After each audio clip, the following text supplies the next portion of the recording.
38 ኪሎ ሜትር የሚጠጋ በሰዓት ዝቅተኛ 120 በከፍተኛ እስከ 200 ኪሎ ሜትር ፐር አወር ስፒድ ያለው ሬልዌይ እንገነባለን።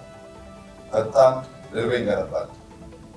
የዚህ ሬልዌይ ግንባታ ከአዲስ አበባ ጅቡቲ ከገነባ ነው የሚለየው ሙሉ በሙሉ ይህንን ሬልዌይ የሚገነባው ሀገራዊ ኩባንያ ይሆናል። ይህ ማለት ኤርፖርቱን ስንገነባ ቅድም ተገለጸው በርካታ ሎካል ኮንትራክተሮች ተሳትፈዋል። ሬልዌዩን እኛ እንገነባለን። በሃይዌይ ግንባታ ውስጥ የማይናቅ ሼር እንወስዳለን። ግንባታ ብቻ ሳይሆን የሚገነቡ ተቋማት እንገነባለን። እነዚህ ተቋማት ከ5 ዓመታት በኋላ ከኢትዮጵያ ገበያ እየወጡ ሌሎች ገበያዎች ላይ የሚወዳደሩ እንዲሆን አበክረን እንሰራለን።